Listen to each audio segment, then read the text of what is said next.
Thanks so much, Jen. And Jen, thanks for all your work putting this webinar together. I'm so excited by the turnout we have.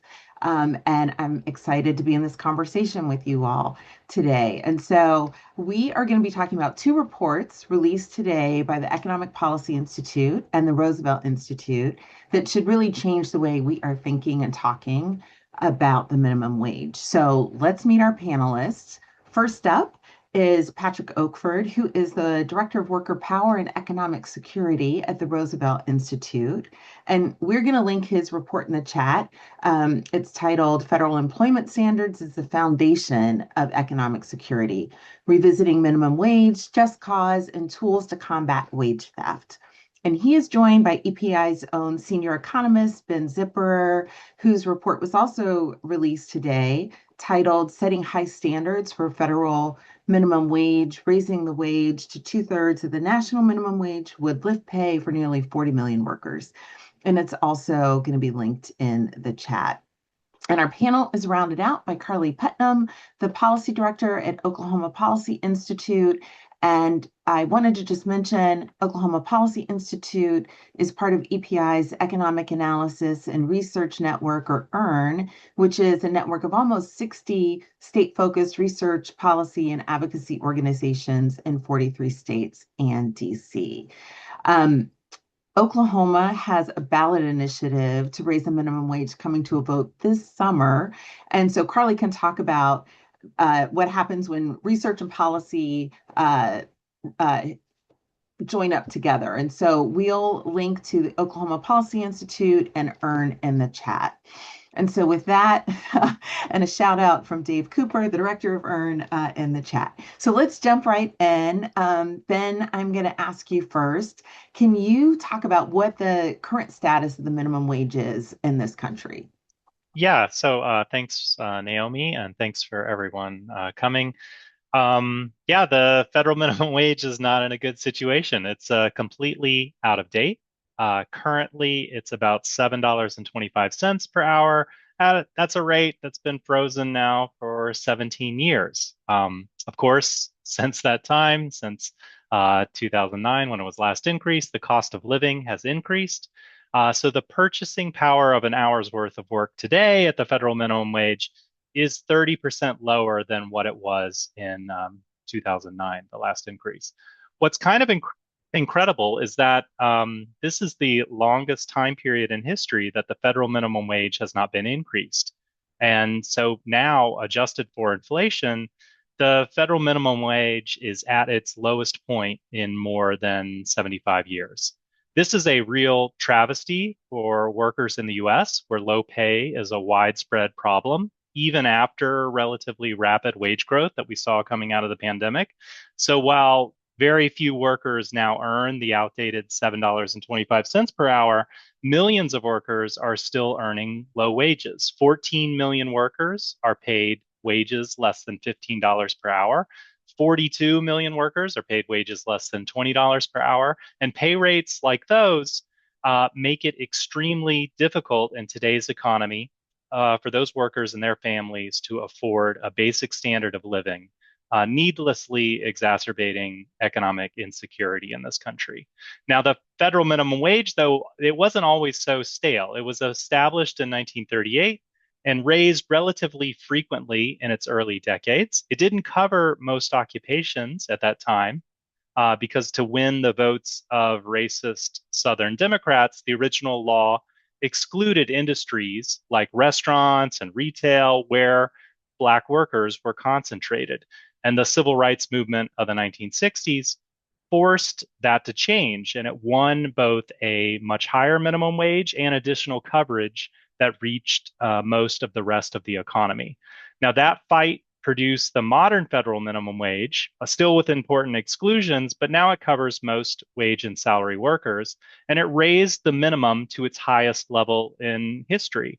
The 1968 minimum wage was about the equivalent of more than $12.60 in today's dollars, which is kind of incredible when you think about it, because today the minimum wage is worth 40% less than that amount in 1968, even though typical workers' productivity has grown by more than 120% since then in real terms. Um, Since the late 1960s, minimum wage increases have become fewer and farther between and smaller at the same time. And now we're in the longest stretch without a raise. Some members of Congress have consistently championed higher minimum wages and regularly introduced bills to raise it. But as a whole, Congress has not passed an increase. And the result is an outdated wage floor that does more to hold pay down rather than to lift it up. Thanks so much, Ben, for that. And Patrick, I'm going to turn to you. And it's sort of a happy coincidence that both EPI and Roosevelt were working on this issue around the same time and arrived at the same conclusion. So, can you talk about what that conclusion was, and really describe what you're proposing for the federal minimum wage? Sure, of course. Thanks so much, Naomi, and big thanks to EPI for bringing this group together today and for everyone joining us. I will start by saying, love a coincidence is just really driven by folks following the research. So I will just get kind of right to the bottom line here.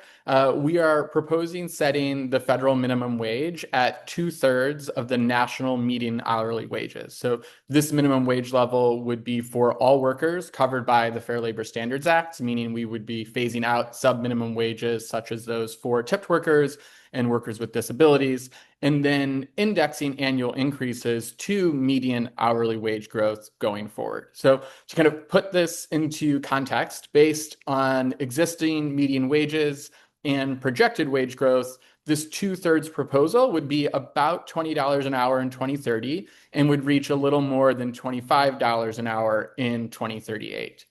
As Ben mentioned, the federal minimum wage has not been updated in 17 years. And, we all know that there are proponents in Congress that, as Ben said, have been regularly introducing bills. We all remember, I think, 10.10 an hour, then it was $12 an hour, then it was $15 an hour, and so forth. And each of these proposals would have brought the minimum wage, roughly to about 55 to 60% of median wages. So bringing it much closer to that high water mark that Ben talked about in 1968.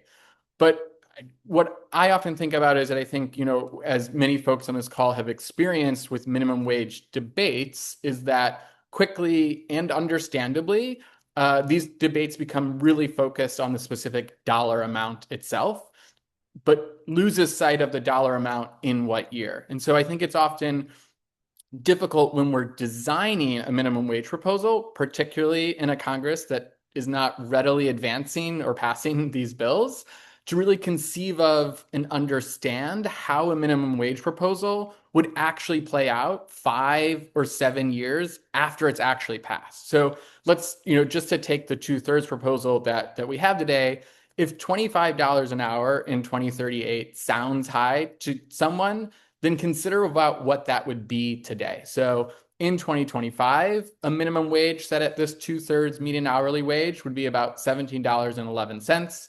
Today, it's about $17.70. So that is a level that likely seems far more reasonable as a national wage floor to the majority of folks. So keeping that in mind, when proposals that are designed specifically around a dollar figure, I think ultimately what that means is that what is proposed and is able to gain support often is a level that perhaps, at least in part, feels palatable today rather than what is ultimately really needed down the road. So I think by reorienting our thinking of the federal minimum wage to explicitly be tied to median hourly wages, we're able to break out of that constraint when designing minimum wage policies.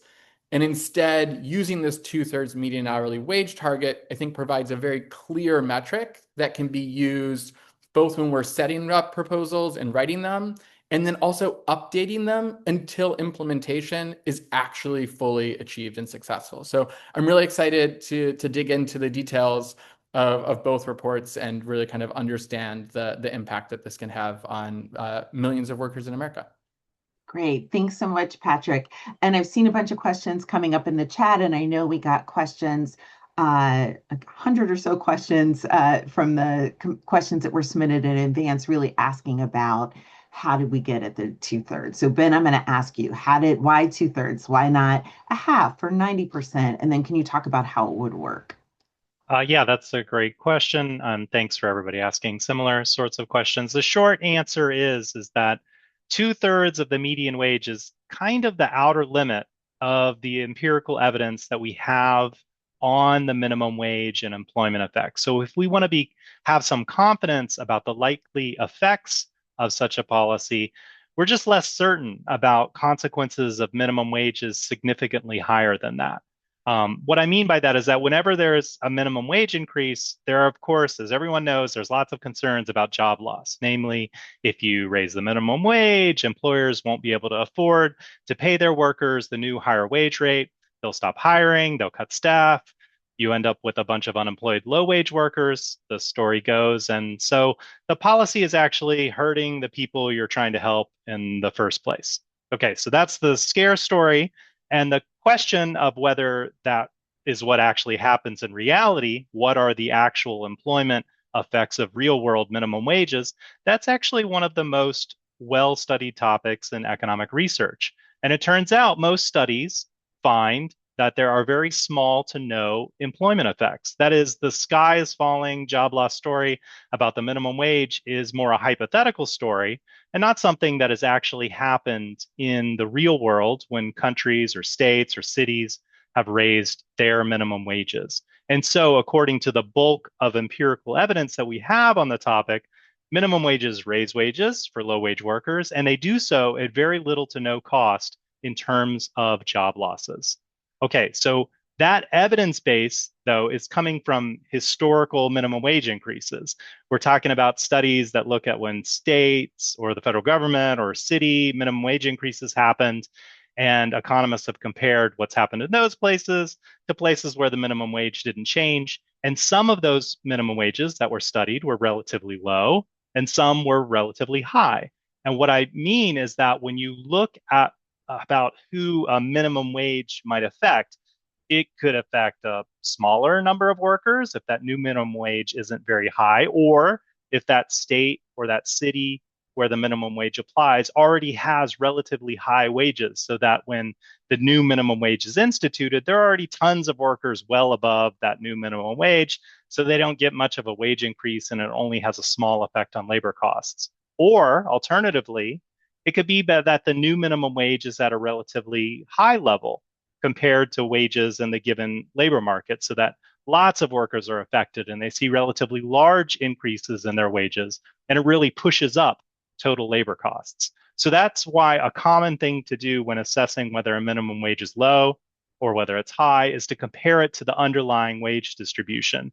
And a succinct way of doing that is to compare the minimum wage to the median wage. So, for example, the current minimum wage, the current federal minimum wage is $7.25 an hour.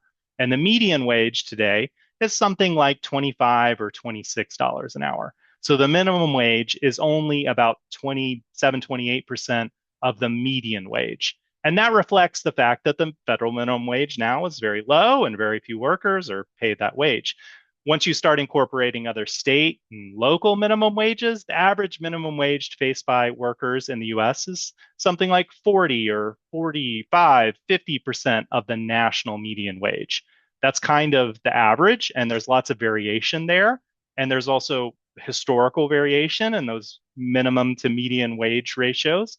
And that's what's underlying the scope of the empirical evidence that we have about the consequences of minimum wage increases.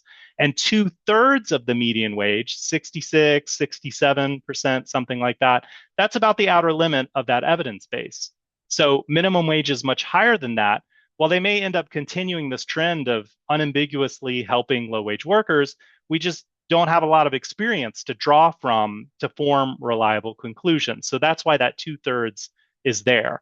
Another way to think about that is that you can take the 1968 minimum high water mark that I talked about. That was the highest point of the federal minimum wage that we've had in this country.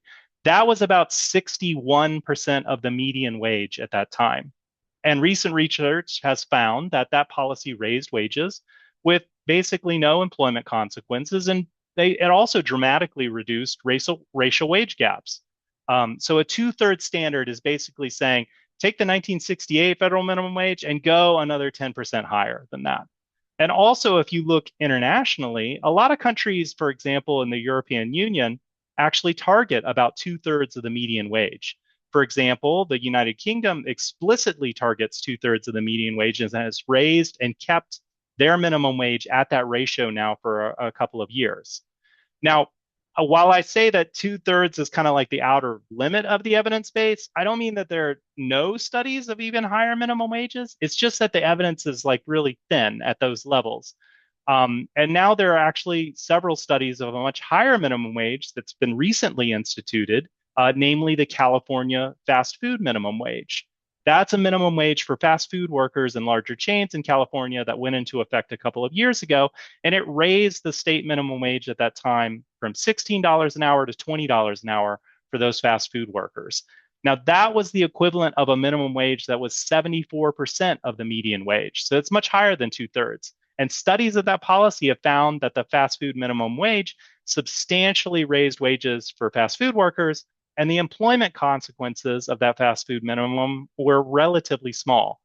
So, how would this work? As far as raising the minimum wage and keeping it there, well, at that two-thirds ratio, well, like all minimum wage increases, you could talk about could have some kind of phase-in structure that would gradually raise the federal minimum wage to somewhere near two-thirds of the median wage.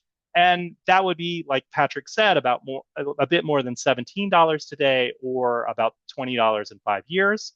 And to keep that ratio fixed year after year so that workers receive regular increases, but that you still target two-thirds of the national median wage, the Department of Labor could publish each year a projection of next year's median wage and two-thirds of its value, and that would be the new minimum for all workers.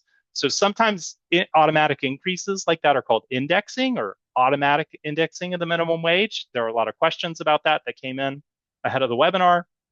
About 19 states index their minimum wage to inflation so that their minimum wage rises with the cost of living. And what we're proposing is, by keeping the federal minimum wage pinned at that two-thirds ratio of the national median wage, that's median wage indexing, which would deliver typically an even larger increase for workers, since over the long run, median wages outpace inflation somewhat. Thanks so much, Ben. I'm also seeing pop in the chat and in the questions we got in advance, questions about the living wage. And so I'm actually going to turn to Patrick for questions about that. What is a living wage and what does it have to do? How does it relate to the minimum wage? Sure. Thanks so much, Naomi. So, I mean, as folks on this call know very deeply, workers, advocates, and unions have long been fighting for more families to earn and realize a living wage. This is a concept that I think is so intuitive and well known that it almost needs no explanation. But once policymakers and experts really start thinking about whether a minimum wage can be set at a living wage, or how close a specific wage level could or should get to a living wage, and then for what family size, things start getting muddled pretty quickly. So let's maybe level set for a second here, and let's define a living wage as the wage level needed for families to cover the cost of basic necessities, including things like housing, food, healthcare, childcare, transportation, taxes, and everyday household items like clothing and personal care. Thanks, of course, to the really great research by EPI and the Family Budget Calculator, we have access to estimates of these costs of basic necessities for various family size by county. So the amount needed to cover this basic cost of living obviously varies significantly by geography as well as family size. And just as an example, based on one of the estimates by EPI, in the lowest cost county, the living wage for a single adult without children is a little more than $14 an hour. And in the costliest county in the United States, the living wage at kind of the high end is roughly $53 an hour for a family of four, where you have one full-time worker and one part-time worker. So obviously a very large range of the costs that families face each month. So kind of what does this all have to do with the minimum wage? I think it's helpful to step back and remember that when Congress passed the Fair Labor Standards Act in 1938, it stated as the policy of Congress to correct and as rapidly and practicably to eliminate the labor conditions that are, quote, detrimental to the maintenance of the minimum standard of living.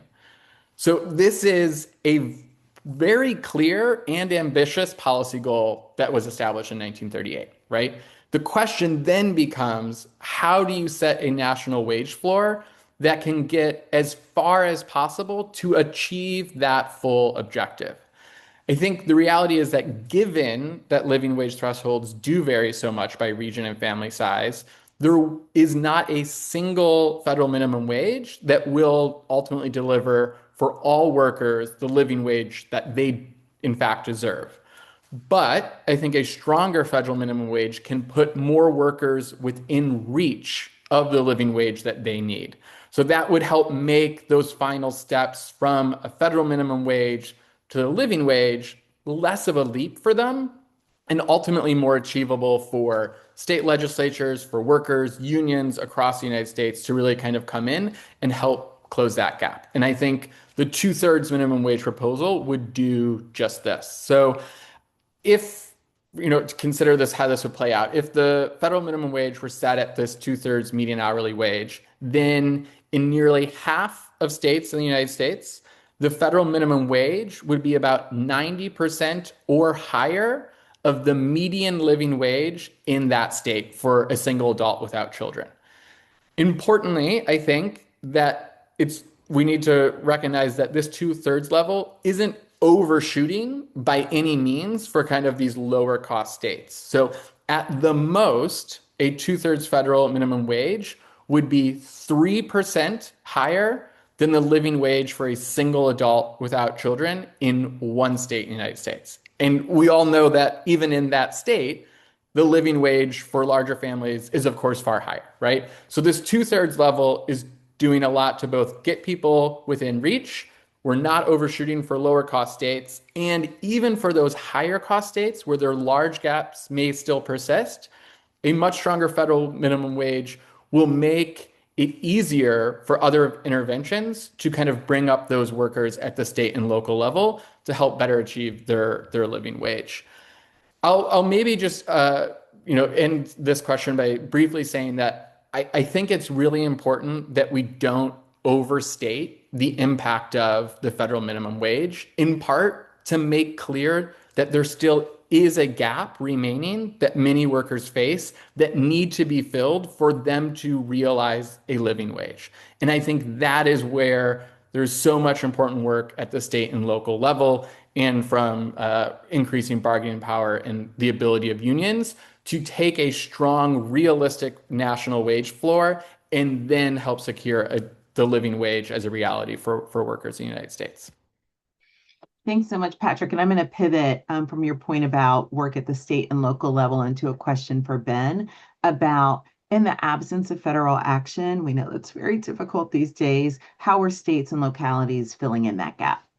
Yeah, that's a great question. And just to build a little bit off what Patrick was saying is that even if there were federal action, there would, I think, along the lines that he's saying, is that there's a lot of ample room to go even further in specific states and localities, especially, higher cost of living areas that have to meet, have to generate, have wage standards that generate resources that maintain an adequate standard of living. But that's right. One of the reasons many places are raising the minimum wage is because of the absence of federal minimum wages. At the same time, a lot of the country hasn't been able to do that, and it's still tied to the federal minimum wage. Because the minimum wage has been frozen in nominal terms, $7.25, since 2009, like I said earlier, its purchasing power has fallen as the cost of living has increased. And because of that, states, cities, counties have instituted their own higher minimum wage standards. Many of those increases came about because of the Fight for 15 movement, which was launched by striking fast food workers in 2012. That grassroots movement grew just beyond fast food.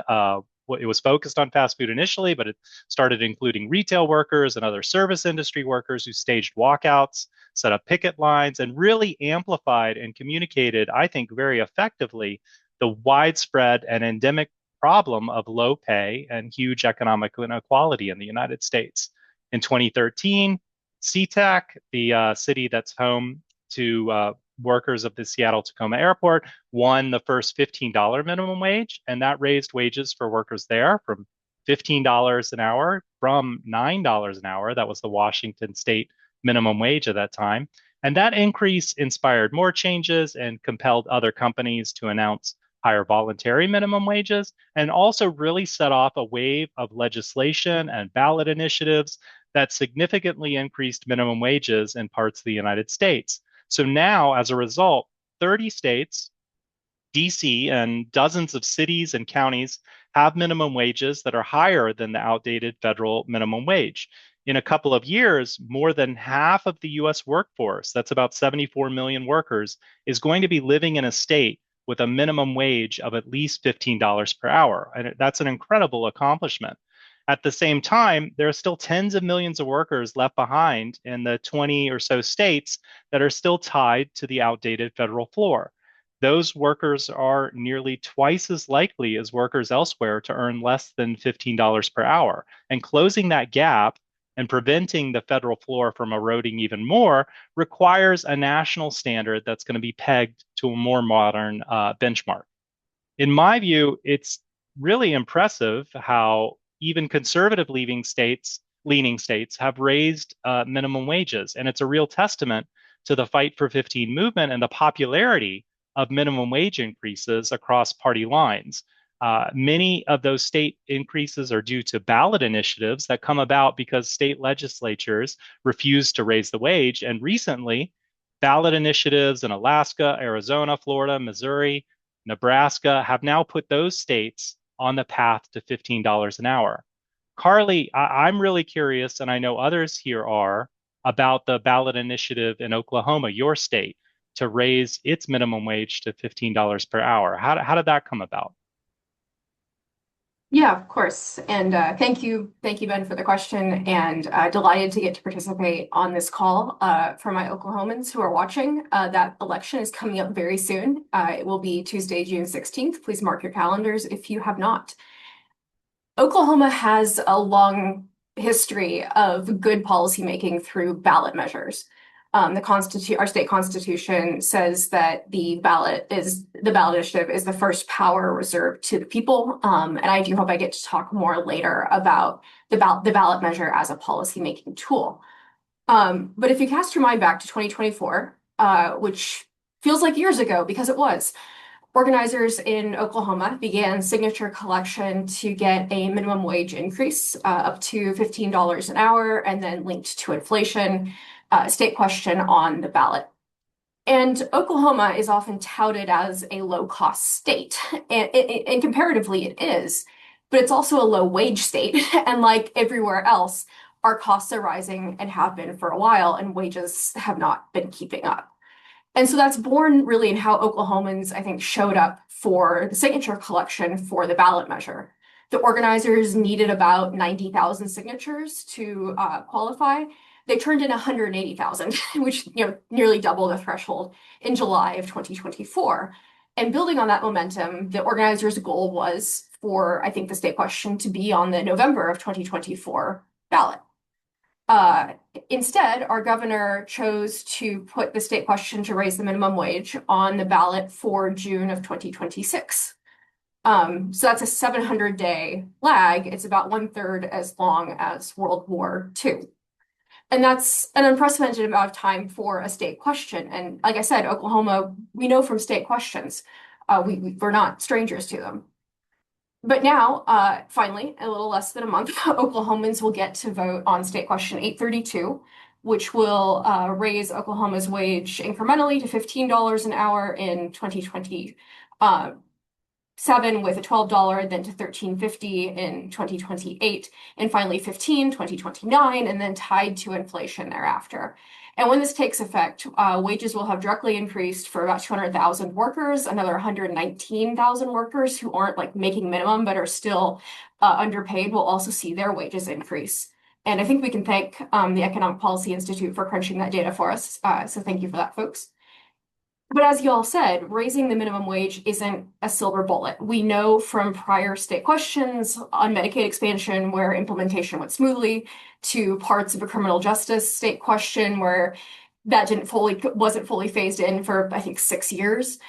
Our pals over at the Workplace Justice Lab just released a report on wage theft and found that 28,000 Oklahomans are illegally paid below the minimum wage every year. The state employs just 3 wage and hour investigators, which is 1 for every 430,000 workers. So winning the vote is the first step, not the last, in getting Oklahomans paid what they're due.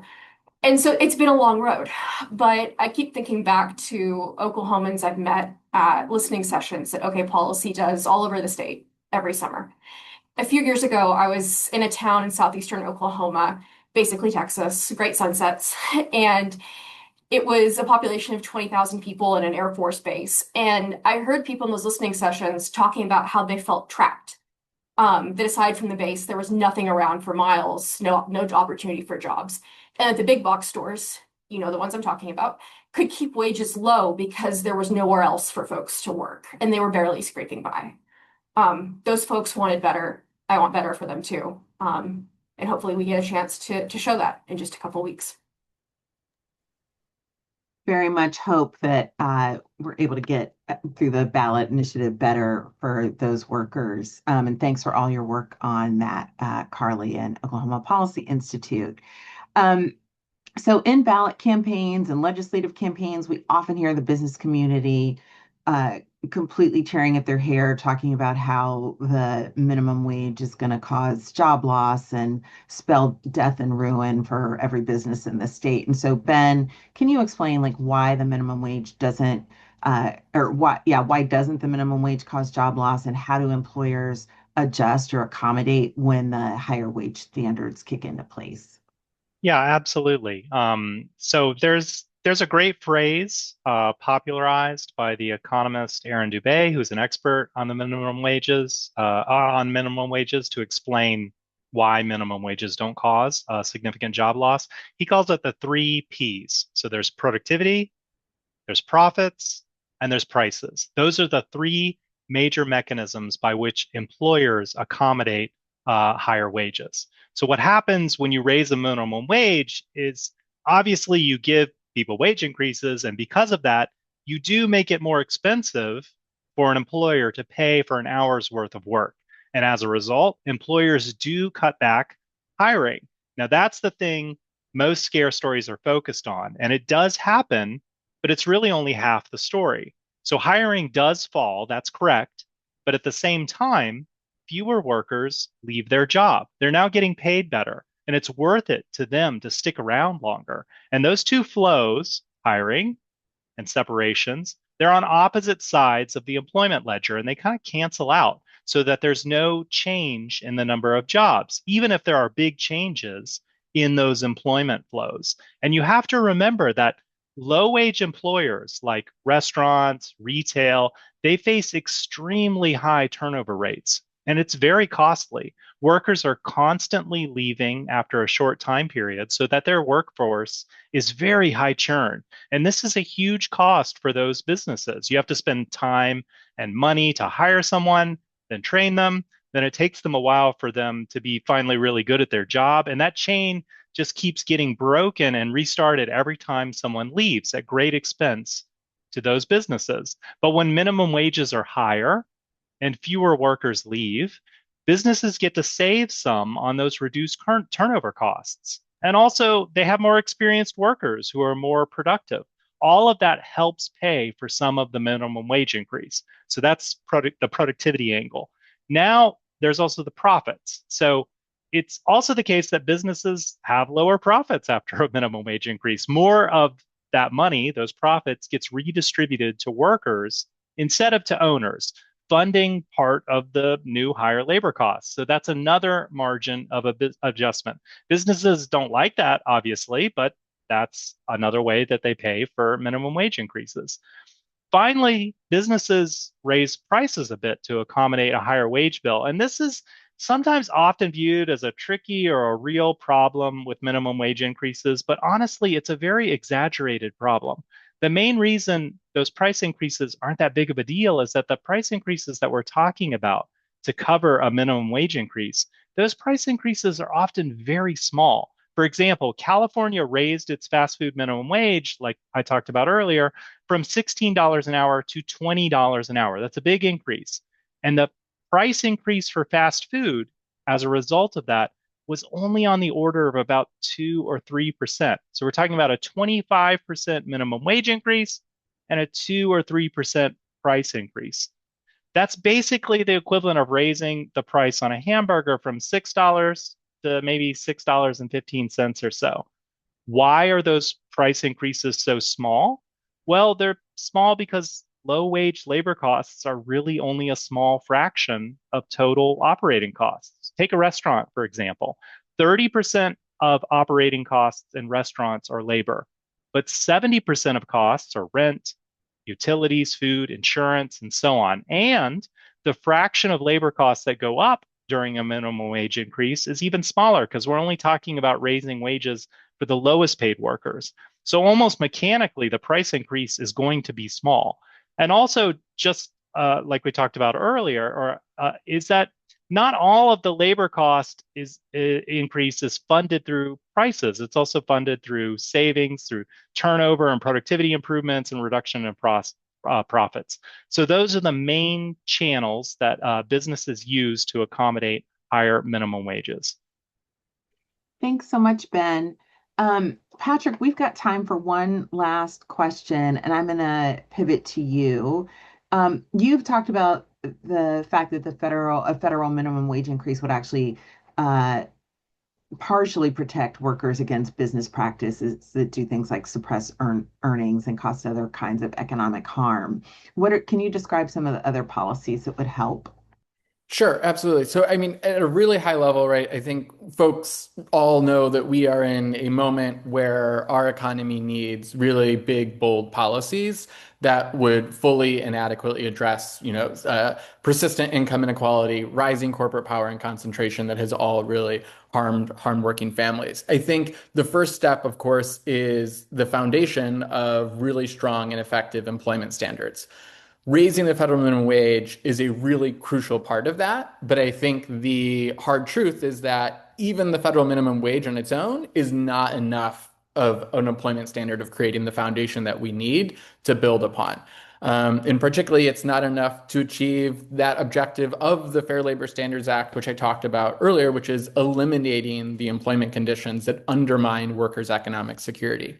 So that's why I really think when we are talking about the federal minimum wage and policymakers are advancing those proposals, it should be paired with additional standards as well. And I'll briefly mention two policies that I think really should start be moving hand in glove with minimum wage proposals. The first relates to the Department of Labor's enforcement capabilities. I think as many folks know on this call, DOL has been woefully underfunded for way too long. So today there is one wage and hour investigator for every 270,000 workers covered by the laws that they enforce. So this is at a time where we know wage theft, as Carly has talked about, is sadly far too common of an experience for workers. Yet the wage and hour division not only is underfunded in the number of investigators they have, but the authority that they have from the Fair Labor Standards Act only allows them to enforce up to the federal minimum wage, so $7.25 an hour. This means that when investigators are going into one of the 30 states or Washington, D.C. with higher minimum wages, the wage and hour division can only recover up to $7.25 an hour if a worker was paid less than that amount. So let's kind of like play this out, right? So if an employer has a practice, a restaurant, and they are deducting from workers pay the costs that they are incurring for cleaning uniforms, right? Not an uncommon practice. If that deduction reduces the employee's earnings less than the state minimum wage, but still above 725, the wage and hour division has no ability to recover the wages that that worker is due. So I think at a time when both the federal Department of Labor, as well as Carly has talked about, state Department of Labor's capacities are also extremely limited, I think we need to be thinking about how to maximize these resources. And that means ensuring that the US Department of Labor, in coordination with state agencies, is able to recover the full wages that workers are due when violations are found. So this means expanding the wage and hour division's authority to recover wages not only up to the state minimum wages, but as well as the wages that are promised to workers by their employers when they accept a job, right? So when an employer offers someone a wage and then is kind of forcing them into working before they officially clock in or after they clock out, and an investigator comes in and finds this, these workers should be able to receive the full wages that they were promised and are due. This, I think, is, as Carly pointed out, really important, especially in states where there is just not the state infrastructure for their own enforcement, right? So if Oklahoma, fingers crossed, has a higher minimum wage and it is $15 an hour, the US Department of Labor will not be able to recover those wages above 725 for those Oklahomans. And instead, we will need to rely on the 3 wage investigators in Oklahoma that Carly mentioned to ensure those workers receive the wages they are due. So that is one, I think, really important fix to the Fair Labor Standards Act that really should be moving with any minimum wage proposal at this point. The other policy that I'll mention very briefly is really filling a large hole that has existed in our patchwork of workplace protections in the United States, and that is just cause. So as folks know, in the US, the default arrangement is employment at will. So as you know, the old saying goes, this means an employee can be fired for a good reason, a bad reason, or really no reason at all. The income shock of job loss is obvious, and I think we all know that the financial hardship of involuntary separation from jobs doesn't end just when you find a new job. In fact, it is often the case that when someone loses a job, the next job they take is paying them less than the job that they previously had. Because when you need a life raft, you're going to jump on the first one that comes by, even if it's not as big of a boat as the one you were previously on. So, I think the important thing here is just that if we recognize that the federal minimum wage is foundational to economic protections against detrimental labor conditions, it's hard to really imagine another policy, perhaps more crucial to workers' ability to maintain minimal standard of living, than ensuring that they aren't fired unless the employer has a legitimate business reason. So as folks continue thinking about what are the minimum wage proposals that our country should be advancing, would really just encourage them to be thinking about what are the ways in which we can kind of stitch together and add on to other employment protections as well. Thanks so much, Patrick. And I think with that, we are going to move into some of the questions that were submitted in advance or that have come in through the Q&A. I think a couple of questions we're not going to have time for. There have been some questions on AI impact, and maybe we'll get that. But if we don't, EPI just did a webinar on AI, and I think we can drop the link in the chat or make sure it's included in the follow-up materials. So there's a lot of great information in that one. Okay, there are a few folks in here in the participating in the session today, North Carolina, New York, Florida, who have talked about ballot initiatives and campaigning to raise the minimum wage. And so, Carly, I want to see if you can take this one. Oklahoma has, as you mentioned, has successfully used the ballot measure to advance key policy. Why is that, and what can other states learn from that experience?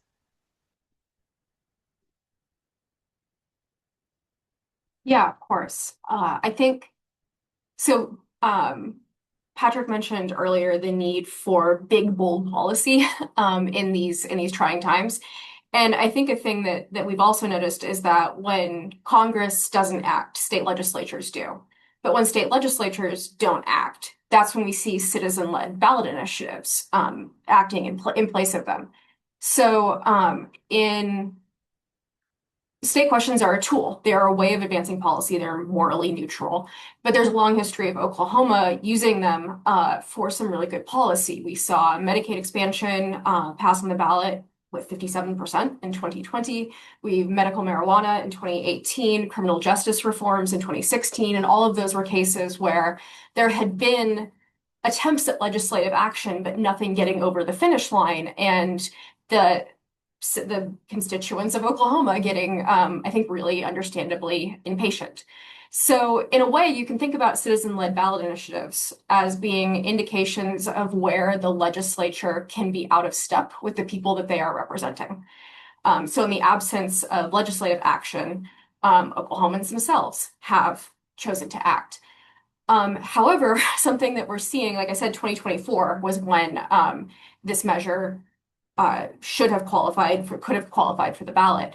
And instead, what we're seeing since then is the legislature, and we're seeing this in a bunch of states, trying to then monkey with the ballot measure, the citizen-led ballot measure process as a result.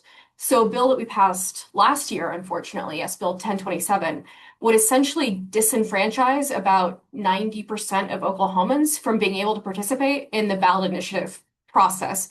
And it would do this by setting a maximum threshold of the voting public in each of our 77 counties to sign the initiative petition for a state question to advance for the ballot.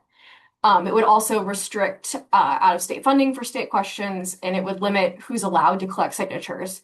It's the measures in court right now. If it survives, functionally, this will make state questions a lot more expensive, time-consuming, and difficult to put on the ballot. The thing then that we're seeing instead is legislators looking at the state question process and thinking state questions for me, but not for thee. And so in the legislature working to advance legislative state questions to put certain topics on the ballot. So in August, we're going to see a ballot measure that would basically open the door for significant voter restrictions that kind of tease up something like the SAVE Act in Oklahoma. A November legislatively passed state question would lead to the possibility of a property tax cut that, if passed, would result in billions of dollars in lost revenue for cities and counties. We so far have very narrowly avoided a legislatively passed Medicaid expansion rollback effort. So we love the state question as a tool, and to be clear, it's been used to pass some kind of boneheaded measures before, like they're not all bangers. But we also know that when this is a tool people have used really effectively in a lot of states, and it's really unfortunate to see, it's really important to guard against having legislators acting to try to restrict that. And then it's just unfortunate to see them trying to then further use it to advance goals that aren't necessarily the ones that constituents have voted for. Thanks so much, Carly. And I think we're going to be able to handle maybe 3 or 4 questions if we go sort of rapid fire. So I'm going to kick the next question to Patrick. How would a minimum wage at $20 by 2030 or 25 an hour be phased in, and what consideration should be given to small businesses? Sure, thanks. Great question, and I'll try to keep this brief. I think the way I think about this is that, once we have our target of the minimum wage, the 2/3, that's kind of our goalpost, right? And then, and this is dangerous for me to use sports metaphor, there's a secondary policy question of what's your playbook, right? Like, what play do you want to run to get to that goalpost? And I think with a proposal like 2/3, there's actually a range of ways that we can get there, right? So at one end, you could imagine phasing in actually up to $17 an hour by 2031, and then continuing until you reach $25 an hour in 2038. That type of phase-in would mean that any single year of an increase is actually no greater or higher of an impact on businesses than current leading proposals in Congress today. Alternatively, someone could look at the robust body of research that Ben has talked about and say, hey, going higher faster isn't going to lead to job loss. Let's lean into that and let's get higher wages in the pockets of families faster and really have a higher increase much earlier that we know is sustainable and can be absorbed by businesses. So really, short answer is there's a range of how you can do this. I think there's a lot of considerations at a policy level as well as political about kind of what's the way to ultimately get to the goalpost. Thank you. Ben, what are some state-specific analyses we can do to show that our state has capacity to dramatically increase the minimum wage? And to what extent can that framework be applied to determine an ideal minimum wage by state and by county? Yeah, sure. So there was also in addition to that question, there were a couple other questions along these lines. Specifically, there was a question about Colorado, recent attempts to increase the minimum wage. How does that relate to this? Well, one simple thing is that, you can look up Colorado's median wage. You can do it on EPI's State of Working America data library. We publish that, update that monthly. The Bureau of Labor Statistics also has information on Colorado's median wage. And if you were to look at that, Colorado's median wage today is something like $30 an hour. Okay. So 2/3 of that is a $20 minimum wage today, not like $20 a long time from now, but $20 today. So that suggests to me that Colorado, as a relatively higher wage state, has a lot of room to push for a much bigger increase than you might think otherwise. And even though we're saying like this 2/3 magical number here, it's not like a law or a rule, or if you exceed that or go below that, things are bad somehow. This is just a way to balance, a bunch of concerns about the minimum wage. On the one hand, you have all these concerns about job loss due to the minimum wage. We have a body of evidence that shows that that's not big of a deal, but that body of evidence is limited somewhat by, it only goes up so high. At the same time, pushing against that, you have very real and legitimate concerns about affordability and living wages in this country. And places across the country are very heterogeneous in their cost of living, and some places need much bigger wage increases to support a decent cost of living. So I think that this kind of like 2/3 benchmark is both a very good benchmark at the federal, at the national level, and can be useful in some states and local areas, but it's not a hard and fast rule, and states and local areas, especially higher cost ones, should definitely look to move to much higher minimum wages than you would think otherwise. Thanks, Ben. And one last question for you, and then I'm going to wrap us up. Do you think that raising the minimum wage would impact Social Security? Oh, that's a great question, because there was also another question about public benefits and the interaction with minimum wages. Yeah, so one of the very interesting things about minimum wages is that even though kind of like in general, I think the majority of studies, and in my view, the best studies, find a relatively small or no employment effect of the minimum wage, of minimum wage increases. Actually, for older workers, it's a little different. When you raise the minimum wages, when you raise the minimum wage, it causes more older workers to work. Labor force participation and employment increases for older workers. That's because they end up saying like, oh, actually, I don't feel like I'm going to retire now. It's more attractive for me to work a little bit. And what that does is by delaying retirement decisions, it actually eases Social Security's financing issues. Similarly, when you raise the minimum wage, you are affecting low income individuals, and that is going to raise their incomes, and they're going to consume fewer public benefits, like, for example, like food stamps or something like that. And, their wage increase generates more income, so that even though they may be losing some of their food stamps, they're still on net have higher income, even after you subtract that loss in food stamps. But the nice thing for states that fund programs, or for the federal government, is that means there's actually, a lower burden on budgets in delivering delivering public benefits. And I think ideally that's another way that you could pair minimum wage increases with more positive progressive policies, in the sense that we could use those savings to really, raise the minimum wage. You have less fiscal expenditures on, say, food stamps or on Medicaid, and you can use those savings to expand benefits in those programs. Thanks so much, Ben. And with that, I am going to wrap us up. This was a terrific discussion. We'll be sending out the recording later. I want to give a big thank you, Patrick, Ben, Carly. You all did an amazing job. Thanks so much to everyone for spending this hour with us, and we'll see you on the next one.